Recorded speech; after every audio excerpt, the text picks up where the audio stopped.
Welcome to the second week of 2024 and to our aging puzzle. I am your host, Corlette Deveaux. Our show is truly about aging. But the thing about aging is it affects each and every one of us. It doesn't matter what age we are. We are going to talk about various topics and we're going to bring guests to talk about their experiences one-on-one. We want to find out how life is affecting them because I'm sure that they are not the only ones going through their struggles, their challenges, and their experiences. So we want to have one-on-one conversations with our guests so they can share their journey with you. And I'm sure there'll be someone out there that can relate. Our guests are going to be from all walks of life and from ages young, middle-aged, or seniors. Now, I'll tell you something. As we journey together through this year, we anticipate that the chance of hearing a story that will evoke some kind of emotion is high. You're either going to laugh or you're going to cry or somewhere in between. But our stories are meant to inspire us and provide valuable insights in current topics, health concerns, and ways to lead a healthier, longer life. So get ready for an inspiring time of listening, learning, connecting with each other, and having fun. In our continued exploration of this month's topic, understanding and coping with child abandonment by a mother, we have our guest this month, Terry Howell. She is brave, and she is sharing her personal experience. Very heart-wrenching, heartbreaking, and personal. She's going to share conversations about her vulnerability, what she has gone through. She wants to help someone understand and heal like she's doing. Not only has Terry gone through this, but Terry is an amazing woman who has graced the screen and the stage. She has her latest movie premiere that really inspired the poignant stories of other women who are navigating through their trials of childhood trauma, just like Terry. Terry's premiere and her show is a raw and unfiltered exploration of human experience. It's a testament to Terry's commitment to using the arts as a means of healing and understanding. Now remember, every month on the show, we have one guest, and this month Terry is our guest. So we'll have that guest every month to walk us through their story. Remember the first week with Terry, she talked about abandonment by her mother and how she felt. Week 2, she's going to talk about manifestations and actions resulting from fear. Then week 3, which is next week, we will discuss how did she get help? What does she do? Where does she go to get help? And week 4, we're going to hear from Terry.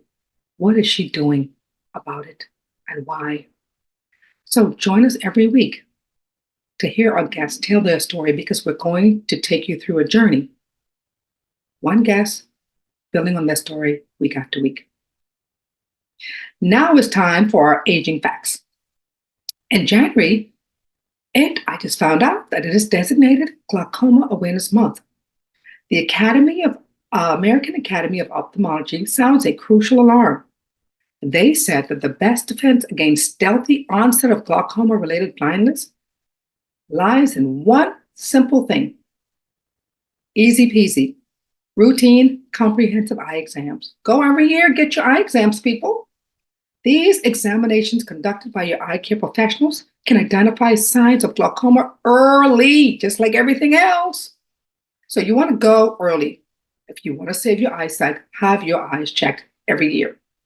For those who want more information about glaucoma, you can go to the American Academy of Ophthalmology because they provide all types of information to give you valuable insights and guidance. And I want to remind everyone, go to your local eye care professional, community health organizations, or anywhere so you can stay informed about preventive measures and treatment options for glaucoma. And again, go and get your eye exam. Every year, every time. We want to prioritize our vision, and we want to prioritize the vision of our eyes. Bye, everyone. We want our loved ones to go check out your vision every year. It's important. Your vision is counting on you. When was the last time you had an eye exam? Let's make an appointment to go get your eyes checked, okay? We're all going. Let's make that a 2024 January goal. Get our eyes checked. Yay! Alrighty, so now it's time to welcome our very special guest, Terry Howell. Terry is a proud native of Detroit. She emerges not only as a versatile professional in dance and choreography and modeling, playwriting, filmmaking, directing, acting, and producing, but this talented young lady is also a compassionate life coach and a spiritual counselor. Wow. She is amazing. So with over 15 years experience in the performing arts and representing BL Productions, Terry is an amazing young woman. She influences people beyond the stage and the screens. She is also a child advocate and an entrepreneur who is devoted to empowering youth and uplifting those who have triumphed over life's adversity, just like she has. Terry's films go beyond entertainment, such as a powerful instrument to illuminate voices that demand attention. That is what she is doing. She wants you to hear the stories so it can make a difference.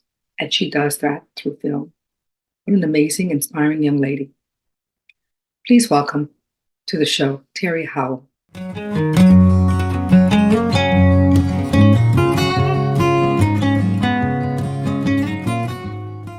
Welcome back to our aging puzzle. Wow. Remember last week, we began our exploration into the profound impact of maternal abandonment. Such a sad and painful topic for this month. And we have with us our guest again for the second week in a row, and she'll be with us all month long. Terry is talking about abandonment by her mother, her personal experience and her personal journey. Thank you so much for being with us again, Terry. Thank you for having me again.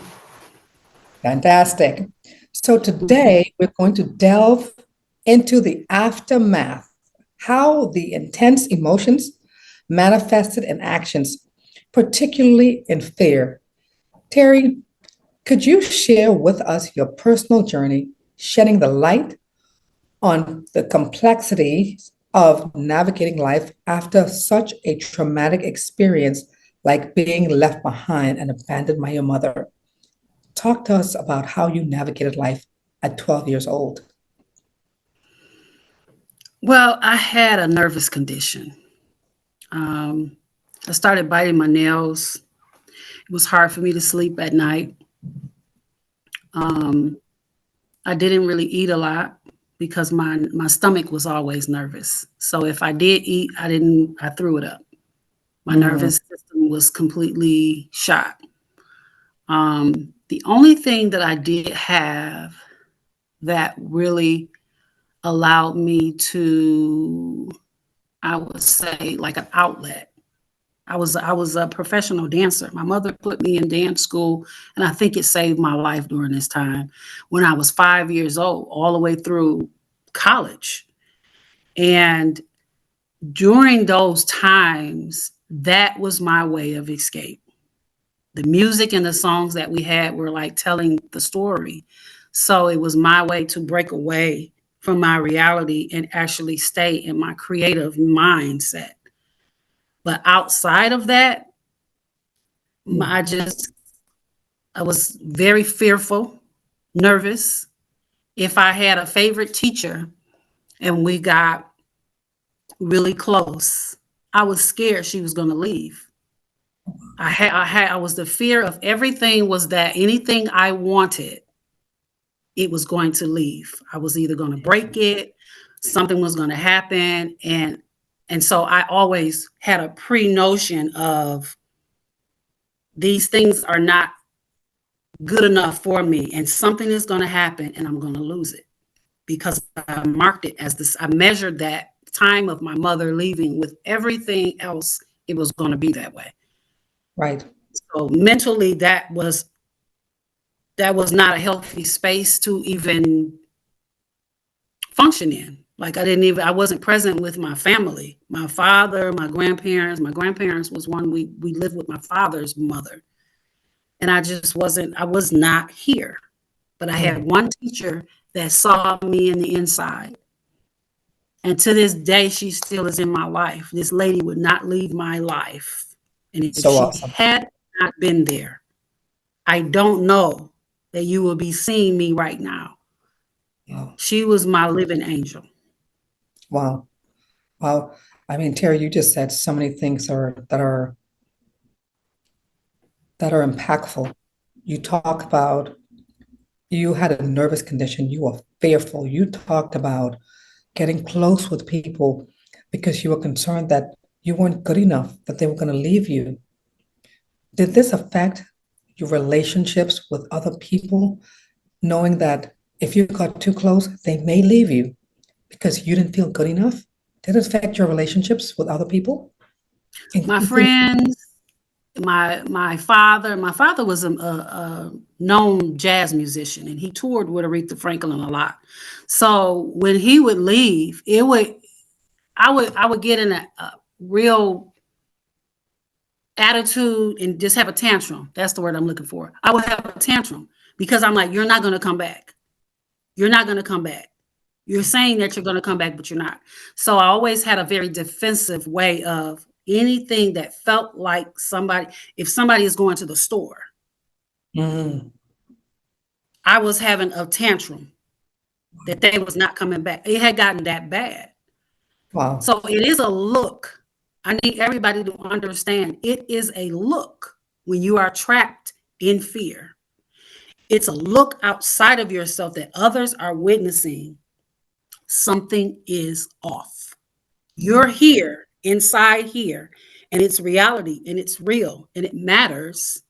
But because it is so real and present to you, you have to get to somebody to help you untangle the unhealthy thoughts that are tormenting you, because they're tormenting you. Wow. And I had to do that.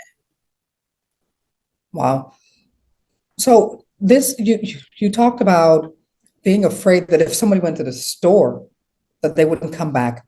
Your father going to play in this with this jazz band, you were convinced he wasn't coming back.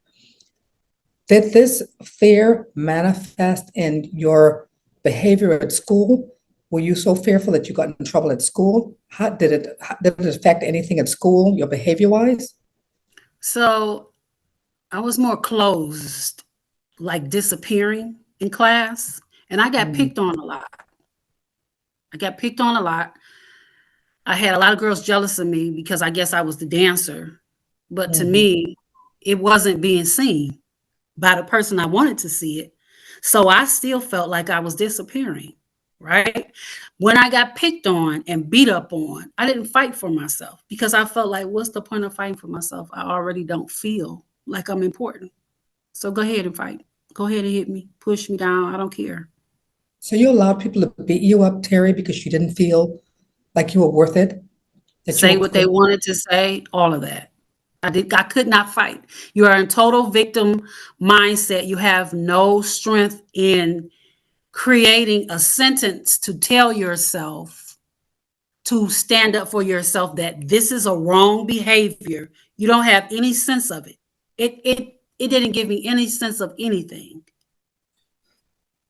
You were beat up, you were verbally abused, you were fearful that people that you got close to, when they left, they wouldn't come back.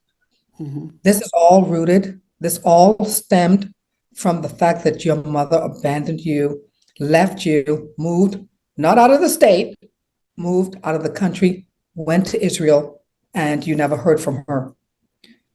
This is traumatizing, it's very painful. And I know there's someone out there, Terry, that's experiencing the same feelings that you have felt. Please share with our audience some of the things that you did to help you through this and to cope with all of the pain and all of the fear that you were experiencing? What did you do? What are some coping mechanisms? So we had a counselor. Nobody used the counselors in middle school, but I did. I was there early, got in there, sat in the office.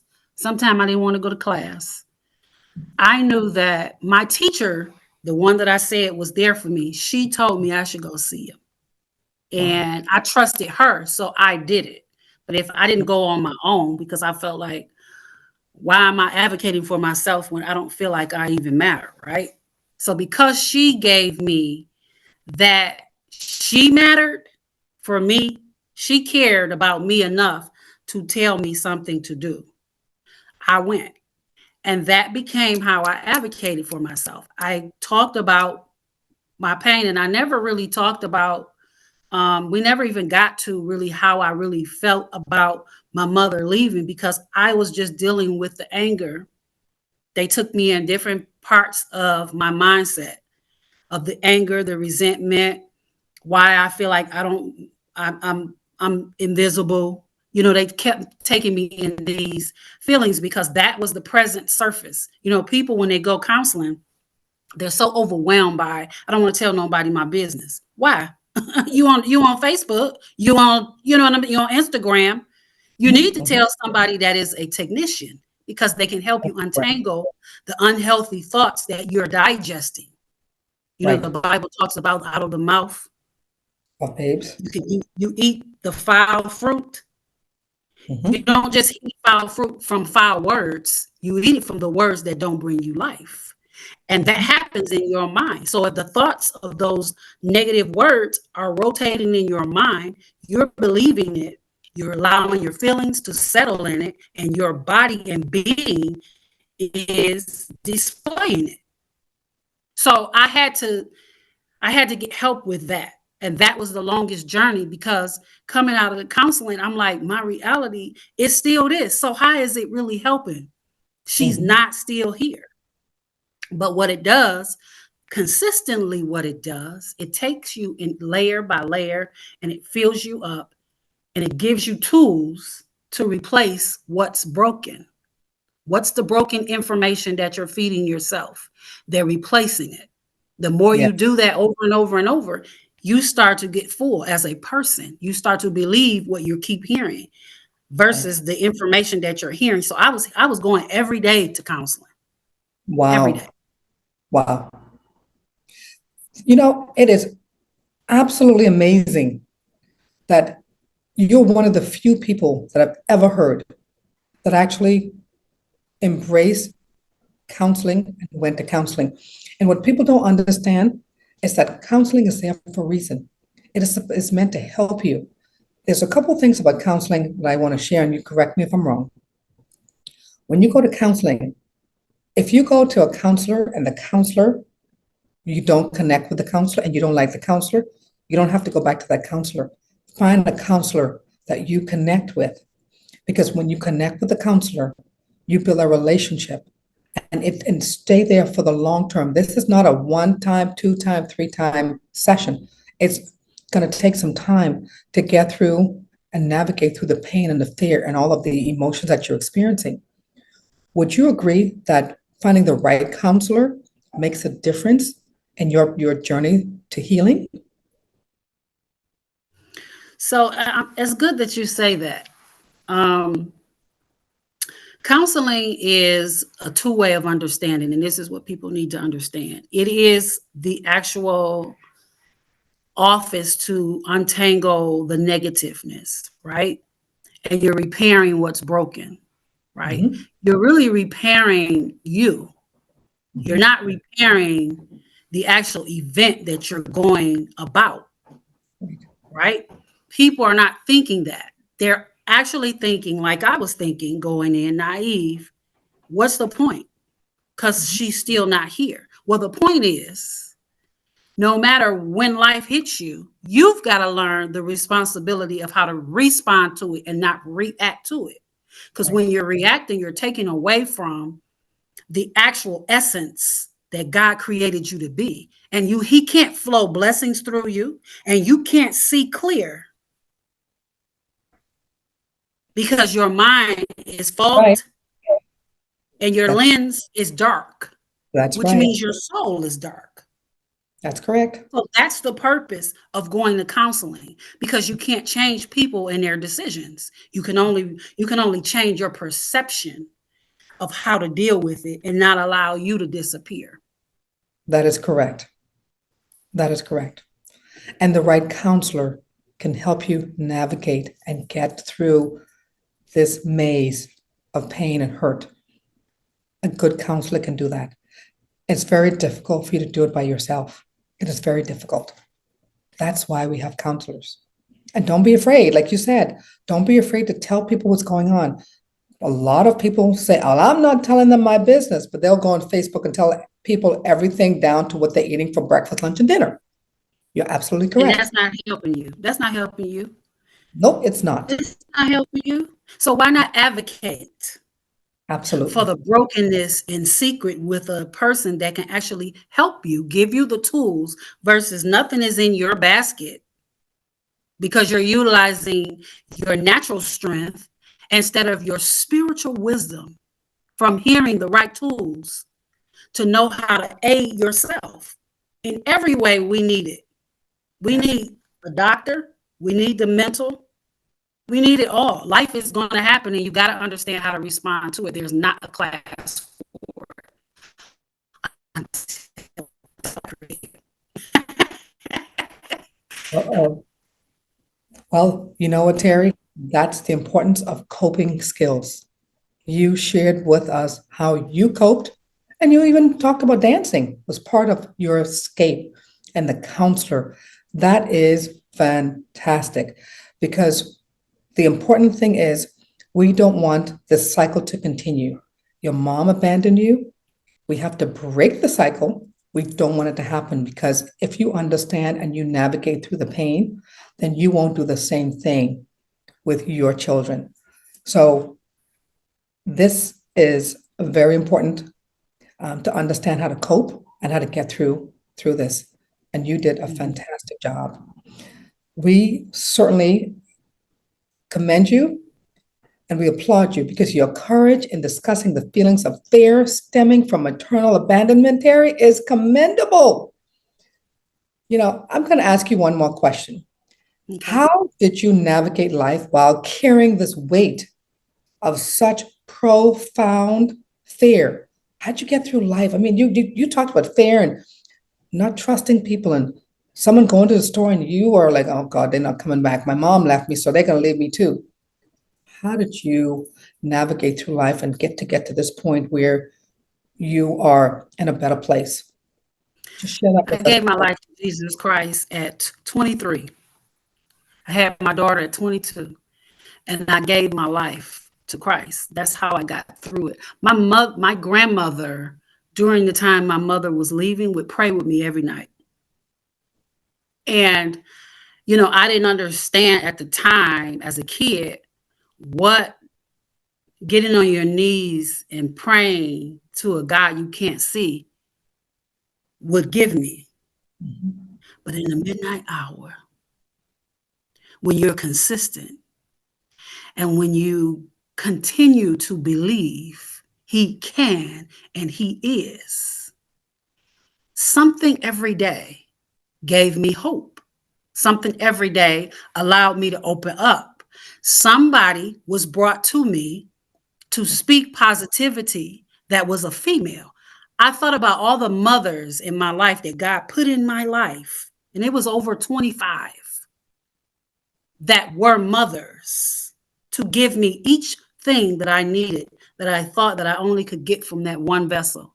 So I actually gained more because I surrendered myself to God's will and he allowed it to fill me up. And now I am a mother of mothers, mothers coming up, women that have kids, women that will become a mother because of your experience. So this is why you have to surrender to what is happening.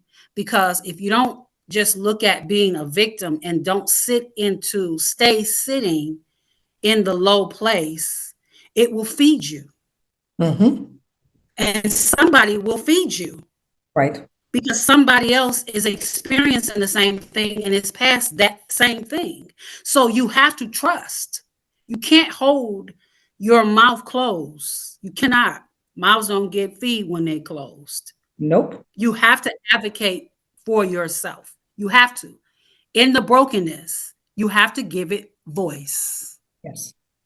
Because the Yes. moment that you give it a voice, here comes the food. Mhm. Natural food and sometimes spiritual food. It'll lift off of you, and the next morning you don't even feel that and don't know why. That's how I made it. Praise God and thank you so much. Wow, Terry. I want to thank you for your vulnerability, for sharing your story, for inspiring others out there. We know for sure that there's someone else out there that has been abandoned by their mother or abandoned by their father, and that's going through pain right now. And we are here to let them know that you will get through this. Seek help. Terry went for counseling. Terry did dancing. Terry had surrogate mothers. Terry had other mothers and other mentors and people that were in her life to fill that void. And we know it's never going to be the same, but do the best you can. Seek help because we know that it's a painful journey, but you can get through it. We are going to have Terry back next week as we continue our series on abandonment by a mother. Next week, we're going to address a critical aspect of healing, seeking help. So join us as our guest Terry shares her journey again towards finding support and recovery. Terry, thank you so much. We appreciate your vulnerability and your insights and your story. We will see you next week. See you next week. Fantastic. Wow. We would like to thank Terry for her courage in sharing information on this sensitive topic. Wow. Thank you. Our hearts go out to you, Terry, and we appreciate you. We will see you next week. Now let's talk about habits to live longer and live better. We did this all last year, and we will continue to do it through 2024 because we are convinced, and we have spoken to medical professionals, and they all agree that the 4 things that we are recommending are things to help all of us live longer and live better. 1, proper diet. 2, regular exercise. Keep moving. Don't stop moving. Don't stay in bed, sit around all day. Don't do that. Reduce your stress. Meditation, watch a movie, anything to reduce your stress. Socialization is important. Be a part of a church, a group, anything. Just have that human interaction because it is important for our socialization and for our well-being. If you do these 4 things, you will have a positive impact on how you live. And we want you to live longer and live better. Remember, our focus this month, our topic this month is abandonment by a mother. We understand that this conversation can bring up a lot of complex emotions from our childhood and from things that we have seen, experiences that we've had. But we want to provide a safe space to recognize and understand them. So our goal is to offer comfort and strength through our conversations to those who can relate. We're lucky to have so many amazing resources and community organizations available, such as Terry's outreach group that offers support and understanding. And as a society, we sympathize. It's our moral and ethical responsibility to protect our children and provide support to families in need so they can create a stable and loving home for all children. For children or teens facing mental health challenges, it is important to reach out to trusted adults like your parents, school counselors, or healthcare provider. I encourage anyone experiencing mental disorder or illness to reach out to nimh.nih.gov for additional support, or they can simply call 988 to get support, to get help, or just to talk. Stay strong and reach out if you need it. Thank you so much for joining our show. We encourage you to subscribe to our YouTube channel at DG Incorporated and watch our show every Friday evening at 8 p.m. Thank you so much for joining us. We will see you next week. Voila. I'm Kevin Harrington, an original shark from Shark Tank. DG Incorporated provides coaching services to help entrepreneurs open and grow assisted living facilities and build economic wealth. Visit their website to learn more.